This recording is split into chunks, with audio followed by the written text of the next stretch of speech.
Hey, what's going on, everybody? My name is Corey, better known as the Seaman. I want to welcome you back for another edition of the Seaman Cinema Sit Down. That's right, folks, I was gone again. I know, I'm sorry. The real world is kicking my butt lately. But I've seen a bunch of films, just haven't had a chance to sit down. Now I do, and I am so excited to be talking to you guys once again. So, for those that are newcomers or those that have just straight plain forgotten, you know the drill. For those other folks that haven't, pull up a chair, take a seat. Tonight, I am talking about Alex Garland's new sci-fi flick, Annihilation. We're going to attempt a 5-minute non-spoiler review. I don't know how good that's going to go. But Alex Garland, for those that don't know, is the director of Ex Machina, another fantastic sci-fi film, and I think he delivers here again. Very strong cast, leading the way with Natalie Portman. Very strong writing. Very, very wonderfully visual movie. And it's a cool movie with a lot of tonal shifts that work really well. For those that aren't aware of what the movie is about, I don't know why you're here, but if you want to know, it is about a meteor that hits the Earth, creates this shimmer. They mention the shimmer quite a bit, and it is growing. And as far as we know, it's destroying the world in the area that it is, or it's at least mutating it. But people go in and no one comes out. So now we're following 5 women scientists into the shimmer. And that's your movie, folks. It's to find out what the shimmer is and what is inside and what it's doing. And it is very straightforward in that way until the very end. I had to see this film twice because I didn't really get the end at the first time. Second time through, I was like, oh, okay. Because I was with the movie right up until the end. So, with that being said, let's jump into it. 5 minutes on the clock. We're going to try. It's going to be tough. I'm going to go super fast through the stuff I don't want to talk about. And that's where we start always, with the bad. Really poor character development in this movie.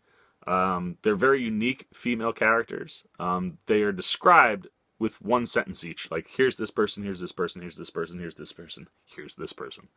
And it's not very good. Like I said, the characters are unique and they're strong. And I'll talk about that. But the development of who they are and what they mean and why we should care about them is very poor. Not necessarily necessary for this kind of a movie. As it's more about what you're watching than it is the characters. But character development, always a plus when it's good. Oscar Isaacs has a horrendous southern accent in this movie. I'm not sure why. Could be location-based, but people can live in different locations and have normal accents. Or not, just talk like themselves. And I love Oscar Isaacs. Would have preferred to just get him, because every time he speaks, it takes you right out of the film. And there was just no reason for it. Then I noticed something, I think, with 2 characters that have something the same. It's never referenced or talked about in the film. I might be wrong. Maybe I thought I saw a different character. It was the same one.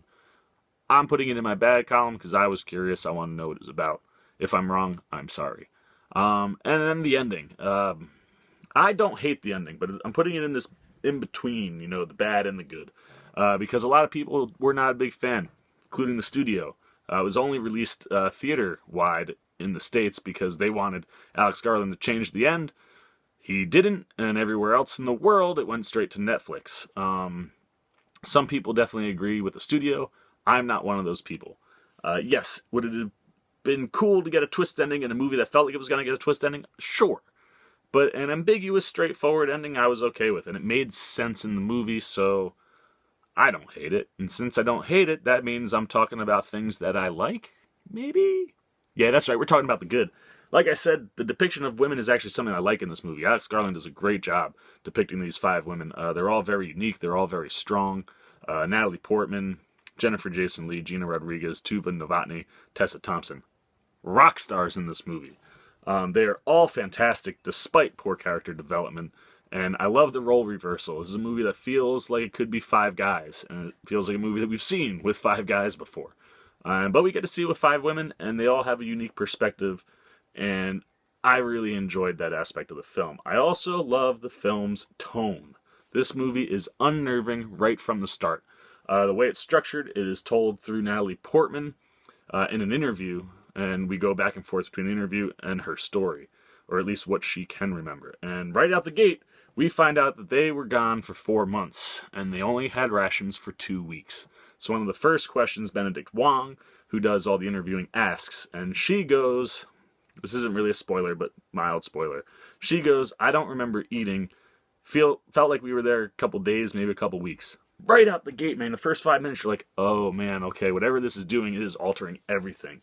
And without spoiling it, the movie throws that concept of how and why things are changing right in your face at the beginning of this movie in a conversation between Natalie Portman and Oscar Isaacs.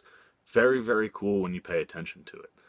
But it is what is happening. Things are refracting. But because of that, you get to see a lot of cool visuals in this movie.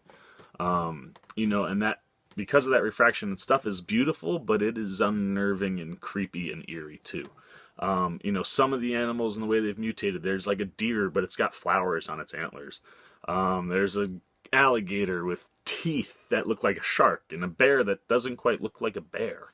Plants that look like humans. Things growing on the wall that look like things we've seen in movies before, but in a way I've never seen them. They're terrifyingly eerie, but beautiful in the way they're portrayed. I mean, there's like human being elements in some of these things on walls, and the way they're distorted. It's just so cool, but terrifying. But I really like that, and it does that the whole movie, this whole back and forth of eerie and beautiful. I mean, there's a scene in this movie that it just makes your skin crawl, and then the next thing you see is this picturesque night sky and glowing plants, and the whole movie, the look and the tone is wonderful, and a lot of that is set by the score. The score in this film is phenomenal.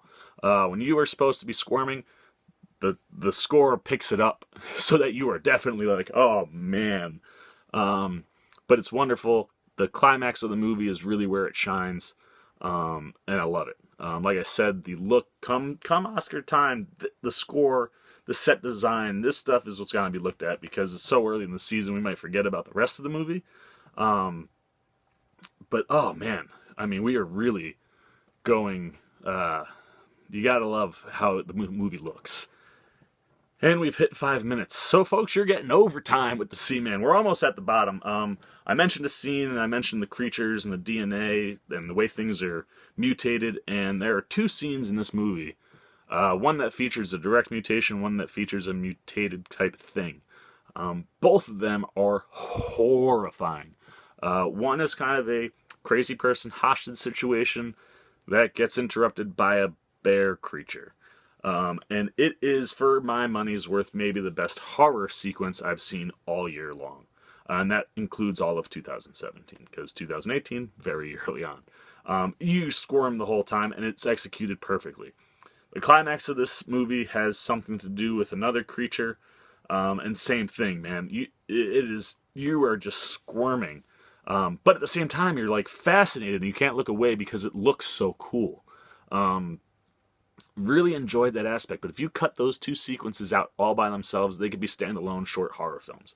One would be about 3 to 5 minutes, the other is about 10 to 12. But both are fantastic, and the horror stuff in this movie and the suspense in this movie is amazing. I really love that stuff. And like I said, the ending sequence is maybe one of the most beautifully crafted kind of suspense scenes, but also with some of the most stunning visuals you've ever seen. For my money's worth, the bear sequence is the best sequence in the movie, but the sequence that takes place at the lighthouse, it's right there. It's like 1A, 1B, man, and it's longer, and it is executed so well, and the visuals, you're just like, oh, wow, that's amazing. Maybe why I didn't pick up on the whole ending the first time around. Speaking of the ending, what did the movie ultimately mean? That's the big question, and I can't answer that in a non-spoiler review, which took us roughly 7 minutes. So about 2 minutes of overtime, kind of like old times with the Seaman, closer to a 10-minute video. But we tried real hard. There's a lot to talk about in this movie, which is why I want to do a spoiler review maybe a little later on down this week, because there's a lot to unpack. But for me, I really, really enjoyed it. Like I said, it is beautiful, but it is eerie and creepy. Really, really strong acting. Natalie Portman, like I said, she brings her A game. Jennifer Jason Leigh's wonderful. Tessa Thompson's wonderful. And yeah, man, it's a cool story. It's not for everybody, but if you're a sci-fi fan, I'd highly, highly, highly recommend Annihilation. So that's it. That's all I got to say for the non-spoiler stuff. I can't really talk about anything else in the movie without ruining it, and I certainly don't want to do that. So, for the Seaman Cinema Sit Down, I am the Seaman. He's back, and he's signing off. Peace!